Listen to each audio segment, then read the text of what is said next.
Chờ ngày nắng lên CHAP10, Thượng Ninh, anh đã đến thăm ba mẹ và chị Bạch Thủy chưa? Em thừa biết mà vẫn cứ hỏi nhỉ? Bạch Tố mỉm cười, đúng là cô biết anh ấy đã đến thăm bọn họ rồi, nhưng mà trong khoảng thời gian gần đây Bạch Tố vẫn luôn tò mò về cuộc sống của gia đình mình lắm.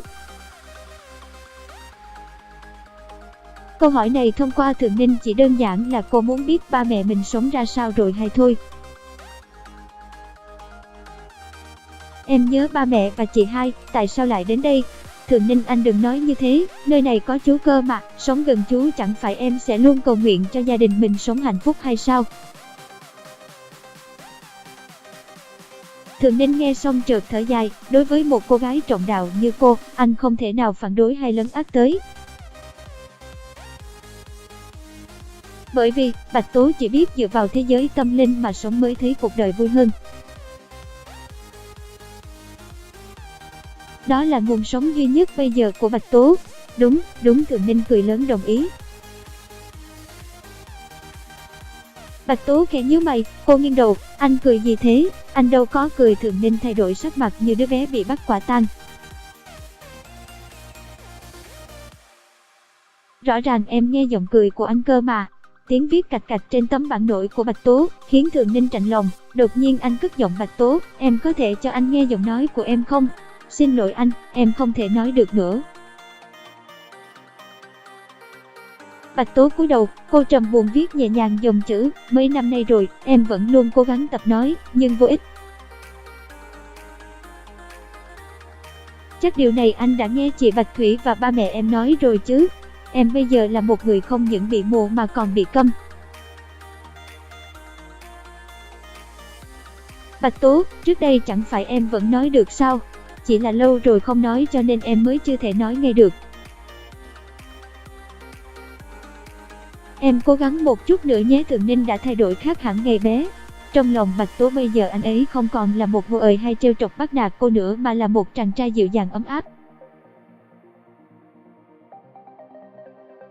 Điều thấu hiểu đó của anh bỗng dưng trở thành ngọn lửa ấm áp sưởi ấm con tim băng giá của cô. Bạch Tố mỉm cười, cô gật đầu. Cảm ơn anh nhiều lắm Thượng Ninh, anh sẽ cùng em tập nói. Anh muốn khi em nói lại được, thì chữ đầu tiên anh muốn em nói là tên của anh, hì hì, được thôi. Móc méo nào, móc méo nữa sao, em giữ lời mà không cần phải làm vậy đâu. Anh không tin lắm đâu, em biết mà, anh là người kinh doanh nên không thể hứa bằng miệng được.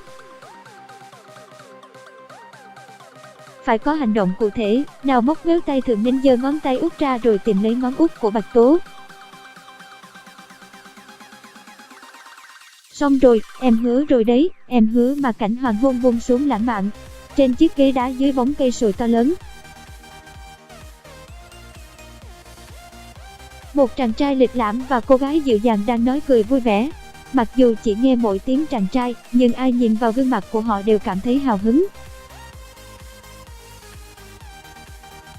Bạch Tố đã không còn cô đơn nữa, từ ngày có Thượng Ninh ở đây cô cảm thấy mình thật muốn sống nhiều hơn lúc trước.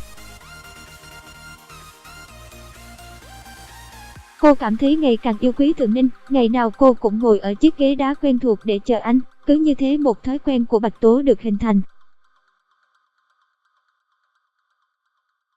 Họ mỗi ngày đều tập nói, từ sáng đến tận chiều tà, mặc dù Bạch Tố vẫn chưa thể nói nhưng tinh thần cô đang tiến triển theo chiều hướng tích cực hơn. Bạch Thủy đã biết tin tức Thượng Ninh và em gái của mình thường xuyên qua lại yêu thương nhau. Cô ta ngày càng ghen tức, sớm kể hết chuyện này cho ba mẹ mình nghe. Ba mẹ cô sau khi nghe xong tin đó, tức giận tột độ.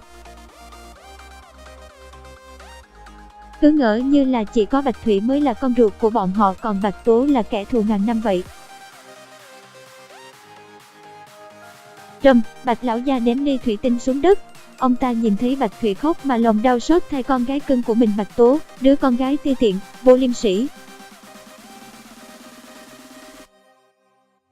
Đã vào nhà thờ tu hành mà còn lén lút gặp gỡ đàn ông, đã vậy còn quyến rũ cả chồng sắp cưới của Bạch Thủy. Ba chữ chồng sắp cưới này chẳng biết được lập trình trong đầu óc ông ta lúc nào nhỉ. Ngày xưa chỉ là do Bạch Thủy đơn phương yêu Thượng Ninh mà cô ta đã đi rêu rao khắp nơi rằng hai người họ sắp cưới. Chuyện này cũng đã sớm truyền đến tai ba mẹ của Thường Ninh, nhưng ông bà Eden dễ tính, tất cả đều thuận theo ý con trai mình. Mà cái chính là Thường Ninh không biết điều này, dẫu cho anh mới là người trong cuộc. Đến khi báo chí đưa tin ầm ĩ về cuộc hẹn hò và hôn nhân của anh và đại tiểu thư Bạch Gia, anh mới thực sự hiểu rõ. Chết tiệt, tin tức này ai là người đồn? Thưa anh, theo chúng tôi được biết, tin là do đại tiểu thư Bạch Gia tự ý cung cấp cho báo chí. Cô ta dám. Cô ta là ai chứ? Thường Ninh ngồi tựa vào ghế xoay, anh bắt đầu không giữ được bình tĩnh. Nếu Bạch Tố biết tin này, cô ấy sẽ như thế nào đây? Không thể nào để Bạch Tố biết được. Bạch Tố làm rơi cốc nước khi nghe chị Bạch Thủy nói về hôn nhân của chị ấy và Thường Ninh. Cô ngỡ rằng hôm nay chị hai đến thăm mình là chị ấy đơn thuần nhớ mình, nhưng đâu ngờ tất cả lại sụp đổ như vậy.